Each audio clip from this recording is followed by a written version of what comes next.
करवाने हैं। और आईनी मुद्दत खत्म हो रही है निगरां हुकूमत की, गालिबन आज रात या कल रात खत्म हो जाएगी। और उसके बाद सबसे बड़ा सवाली निशान कि आईनी मुद्दत खत्म होने के बाद निगरां हुकूमत किस हैसियत से, किस कानून के तहत पंजाब का सूबा और केपी का सूबा चलाएगी। लेकिन जनाब, उन्होंने स्टेट बैंक ऑफ पाकिस्तान से कहा कि आप रकम जारी करें। 72 घंटे का टाइम दिया गया और पीर तक जमा कराने के बाद मंगल को कहा गया है कि आप हमारे पास आइए और मैं बताइए कि क्या अपडेट है।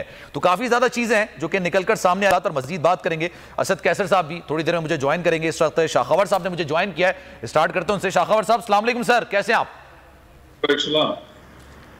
खबर साहब ये बताइएगा सर, एक बहस चल पड़ी है कल से और वो बहस, उसमें सवाल ये पैदा हो रहा है, सुप्रीम कोर्ट बाज़ाब्ता खुद तौर पर ये कह सकती है स्टेट बैंक को कि आप इतनी रकम जारी करें, और चलें कह दिया, ये तो बात अब निकल कर आ गई ना, और उनका तफसीली फैसला भी आ चुका है।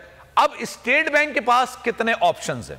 या तो ये कि भाई मंगल तक वो पैसे जमा करा दें, अकाउंट की निशानदेही भी कर दी गई कि आप अमाउंट जमा करा दें, या फिर इसमें भी लैतो लाल का मुजाहरा किया जा सकता है।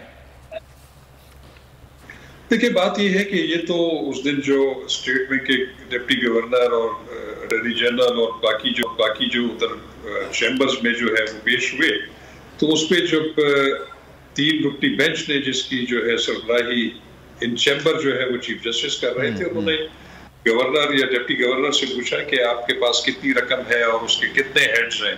तो उस पर तो उन्होंने डिप्टी गवर्नर को कहा कि एक हेड अकाउंट नंबर 1 है जो कि मुतफर्रिक जो अखराजात होते हैं उसके लिए जो गवर्नमेंट इस्तेमाल कर सकती है, वो कोई मखसूस किसी एक खास मकसद के लिए फंड्स नहीं होते। सही है। तो उन्होंने यह दिया कि ये फंड्स इस्तेमाल हो सकते हैं। फिर उसी पे जो ऑनरेबल जजेस हैं उन्होंने उनको हिदायत जारी की कि फिर अगर आप कर सकते हैं तो फिर आप 21 अरब रुपए जो है 48 आवर्स में इलेक्शन कमीशन को ट्रांसफर कर दें।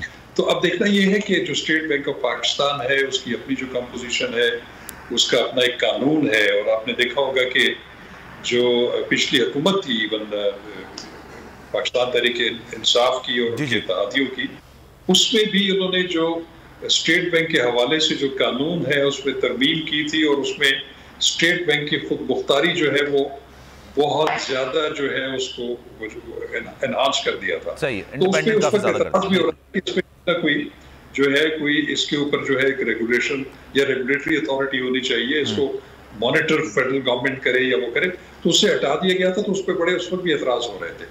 तो अब देखना ये है कि जो स्टेट बैंक ऑफ पाकिस्तान जो है वो खुद अपने तौर पर जो अंडरटेकिंग देता है तो उस पर वो इतनी बड़ी रकम जो है वो देने का मजाज है भी या नहीं है।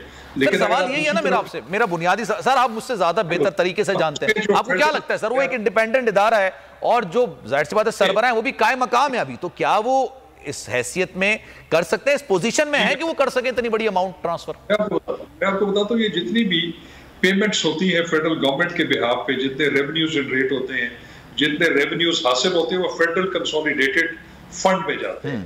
और वो जो फेडरल कंसोलिडेटेड फंड्स में जो फेडरल गवर्नमेंट जितनी भी अखराजात करती है या किसी मद में उन्होंने पैसे खर्च करने हैं, तो वो बिल्कुल वो फेडरल कंसोलिडेटेड जजमेंट से के फंड से कर सकती है।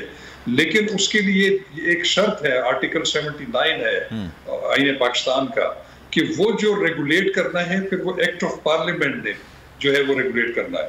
तो अब यहाँ पे एक चीज जो है वो सामने आ सकती है, क्योंकि आपने देखा है कि पार्लियामेंट तो इस कॉन्सेप्ट को रिजेक्ट कर चुकी है कि वो तो उन्होंने जो सुप्रीम कोर्ट का जो हुक्म है उसके मुताबिक उसी को उन्होंने मानने से इनकार कर दिया ना, मुस्तरद का वर्ड यूज किया था कि हमने मुस्तरद कर दिया इसको, मुस्तरद कर दिया। तो यहाँ पे एक डेड लॉक क्रिएट हो गया है। अब देखना ये है कि क्या स्टेट बैंक ऑफ पाकिस्तान और उसके डिप्टी गवर्नर ने, कायम मकाम गवर्नर ने जो अंडरटेकिंग दी है, तो वो कल नहीं तो परसों का दिन है, उस दिन अगर तो उन्होंने वो पैसे ट्रांसफर कर दिए फिर तो वो, मैं समझता हूँ कि उसमें कोई दूसरी चीज नहीं है, वो तो तामील हो जाएगी सुप्रीम कोर्ट ऑफ पाकिस्तान की जजमेंट की। अच्छा। लेकिन अगर वो पेमेंट नहीं करते और वो क्या उसकी जस्टिफिकेशन देते हैं, तो फिर एक वो नई सूरत हाल क्रिएट हो जाएगी। आपने अभी जो एक नुक्ता उठाया, ये बड़ा दिलचस्प किस्म का नुक्ता है कि उन्होंने कहा कि जनाब ट्रांसफर तो कर सकते हैं लेकिन उसके लिए भी पार्लियामेंट की मशरूत हिमायत हासिल होनी चाहिए, ऐसा है सर? जी, क्योंकि जो फेडरल कंसोलिडेटेड फंड से देना है ना, जो फेडरल कंसोलिडेटेड फंड है उसको रेगुलेट फेडरल गवर्नमेंट करती है और वो उसकी जो भी उसको रेगुलेट करने की जो पावर्स हैं वो एक्ट ऑफ पार्लियामेंट से डिराइव करती है। और सर मैं अगर एक पोजीशन आपके सामने रख दूं एक सिचुएशन के, लेट सपोज पार्लियामेंट कहती है कि नहीं भाई आपने नहीं ट्रांसफर करना है, तो फिर क्या होगा? नहीं कर पाएंगे ये? देखिए, अगर तो वैसे तो मैं समझता हूँ कि जो डिप्टी गवर्नर है वहां पे जो एक बिल्कुल उन्होंने एक कंसेंट दी कि अगर आप सुप्रीम कोर्ट ऑफ पाकिस्तान अगर हमें हुक्म जारी करते हैं तो हमें वो जो हेड अकाउंट नंबर 1 है उसमें से 21 अरब रुपए देने में हमें कोई अमर माने नहीं है। तो उन्हीं की स्टेटमेंट के ऊपर ही सुप्रीम कोर्ट ऑफ पाकिस्तान ने फिर ये हुक्म जारी किया कि आप ये रकम उधर कर दें।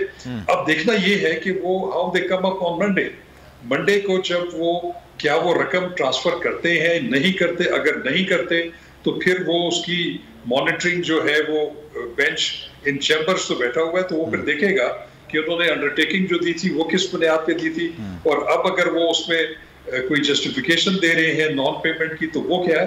तो फिर उसके बाद फिर सुप्रीम कोर्ट। और सर चले मैं इसको थोड़ा सा एक स्टेप और आगे लेके जाता हूं। लेट सपोज अगर वो मंडे को ये कहते हैं जनाब हम ट्रांसफर नहीं कर सकते क्योंकि हमें हिमायत चाहिए पार्लियामेंट की, और पार्लियामेंट ने हमें हिमायत का ऐलान नहीं किया, हमें मना कर दिया, लेट सपोज, तो इस पर सर तौहीन अदालत फिर किस पर होगी? स्टेट बैंक पर होगी या पार्लियामेंट की? ये फिर एक बहुत जो है एक कॉम्प्लेक्स किस्म की सूरत हाल सामने आ जाएगी। अच्छा। देखिए, अब ये है कि ये सिर्फ कैबिनेट की बात नहीं है। कैबिनेट जो होती है वो वज़ीर आज़म और उसकी काबीना की होती है, उसका साइज भी काफी बड़ा है। लेकिन चूंकि कैबिनेट ने ये चीज डाल दी पार्लियामेंट के ज्वाइंट सेशन में, पार्लियामेंट के ज्वाइंट सेशन ने इस कॉन्सेप्ट को रिजेक्ट कर दिया।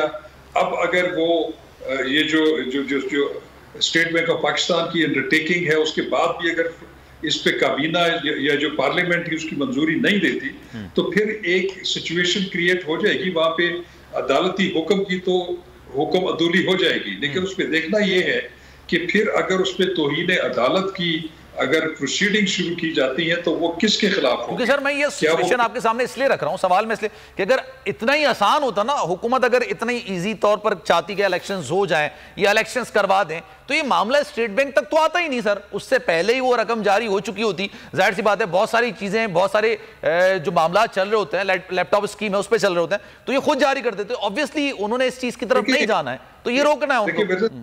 मिर्जा साहब, एक चीज तो बिल्कुल आया है, इसमें तो कोई दूसरी राय नहीं है कि इस वक्त एक अदम एतमाद की जो है फिजा है अदलिया और पार्लियामेंट की जो आपस में जो सूरत हाल चल रही है।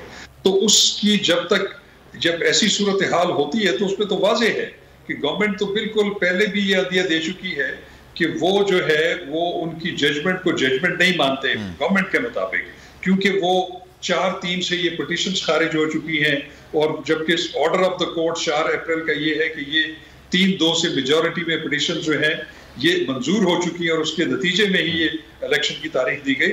तो ये जो एक अदम एतमाद और ये जो डिस्ट्रस्ट है आपस में दोनों इंस्टीट्यूशन के, ये बेसिकली जो इसकी बुनियाद है। तो उसी बुनियाद के ऊपर जो गवर्नमेंट है वो किसी सूरत भी ये इलेक्शन जो है सूबाई असम्बलियों के जो सुप्रीम कोर्ट ऑफ पाकिस्तान ने हुक्म दिया उस पर इलेक्शंस जो है उसके लिए रिसोर्सेज प्रोवाइड करने की जो है वो मेरे ख्याल में कोई उनकी नीयत नहीं है। ठीक है सर, मैं दूसरे टॉपिक की तरफ अब आता हूं क्योंकि आप कानून में मैं चाह रहा हूं सर एक एक करके तमाम चीजें आपसे पूछ सकूं। सर ये निगरां हुकूमत की